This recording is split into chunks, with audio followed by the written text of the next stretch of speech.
Hello, Michael here, looking at Psalm 77 for our devotion, a psalm which may be subtitled, In the Day of Trouble, I Seek the Lord. And we're looking at verse 16 through to 20 for the exposition, as we close out on these last 5 verses of Psalm 77. Let's go ahead and read those 5 verses. Verse 16. The waters saw thee, O God. The waters saw thee. They were afraid. The depths were also troubled. Verse 17. The clouds poured out water. The skies sent out a sound. Thine arrows also went abroad. Verse 18. The voice of thy thunder was in the heaven.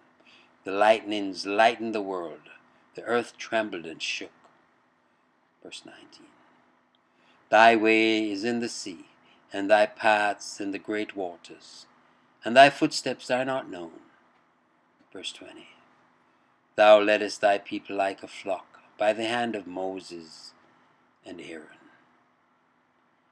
And as we turn to the treasure of David for the exposition, let's go ahead and read verse 16 again. The waters saw thee, O God. The waters saw thee. They were afraid. The depths were also troubled. And Spurgeon pens. The waters saw thee, O God. The waters saw thee. They were afraid. As if conscious of its Maker's presence, the sea was ready to flee from before his face. The conception is highly poetical. The psalmist has the scene before his mind's eye and describes it gloriously. The waters saw its God, but man refuses to discern him. It was afraid, but proud sinners are rebellious and fear not the Lord. The depths also were troubled. To their heart the floods were made afraid. Quiet caves of the sea, far down in the abyss, were moved with fear, and the lowest channel were left bare, as the water rushed away from its place in terror of the God of Israel. And verse 17. The clouds poured out water, the skies sent out a sound. Thine arrows also went abroad. The clouds poured out water. Obedient to the Lord, the lower region of the atmosphere yielded its aid to overthrow the Egyptian host.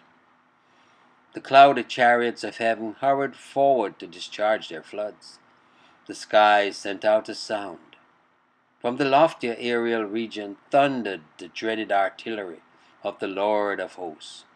Peal on peal the skies sounded over the heads of the routed enemies, confusing their minds and adding to their horror. Thine arrows also went abroad. Lightnings flew like bolts from the bow of God. Swiftly, hither and thither, went the red tongues of flame. On the helm and shield they gleamed. Anon with blue bale fires, revealing the innermost caverns of the hungry sea, which waited to swallow up the pride of Mizraim. Behold how all the creatures wait upon their God, and show themselves strong to overthrow their enemies. Verse 18. The voice of thy thunder was in the heaven. The lightnings lightened the world. The earth trembled and shook. The voice of thy thunder was in the heaven, or in the whirlwind, rushing on with terrific swiftness and bearing all before it.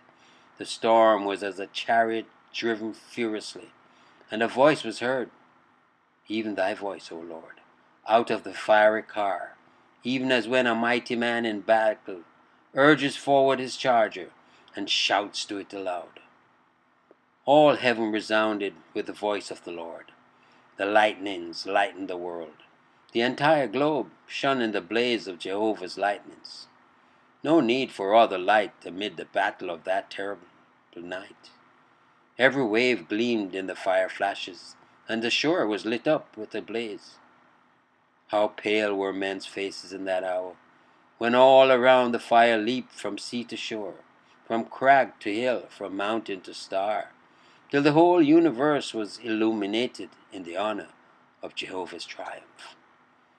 The earth trembled and shook, It quaked and quaked again. Sympathetic with the sea, the solid shore forgot its quiescence, and heaved in dread.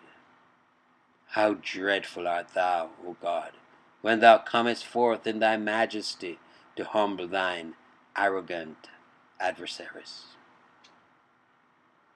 Verse 19. Thy way is in the sea, and thy path in the great waters, and thy footsteps are not known. Thy way is in the sea. Far down in secret channels of the deep is thy roadway. When thou wilt, thou can make a sea a highway for thy glorious march. And thy path in the great waters, there, where the billows surge and swell, thou still dost walk, Lord of each crested wave, and thy footsteps are not known. None can follow thy tracks by foot or eye. Thou art alone in thy glory, and thy ways are hidden from mortal ken. Thy purposes thou wilt accomplish, but the means are often concealed.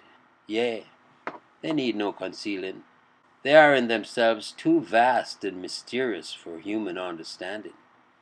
Glory be to thee, O Jehovah. And verse 20. Thou leddest thy people like a flock, and by the hand of Moses and Aaron. Thou leddest thy people like a flock by the hand of Moses and Aaron. What a transition from tempest to peace, from wrath to love. Quietly as a flock, Israel was guided on by human agency which veiled the excessive glory of the divine presence. The smitter of Egypt was the shepherd of Israel. He drove his foes before him, but went before his people. Heaven and earth fought on his side against the sons of Ham, but they were equally subservient to the interests of the sons of Jacob. Therefore, with devout joy and full of consolation, we close this psalm, the song of one who forgets how to speak and yet learned to sing far more sweetly than his fellows. Yes, indeed, this was really quite a psalm to behold. The depths of God in a reckoning with his adversaries for the victory of his chosen people. Trust you enjoyed the meditation. Michael here declaring yet again, Jesus is Lord. Until next time, be blessed, blessed.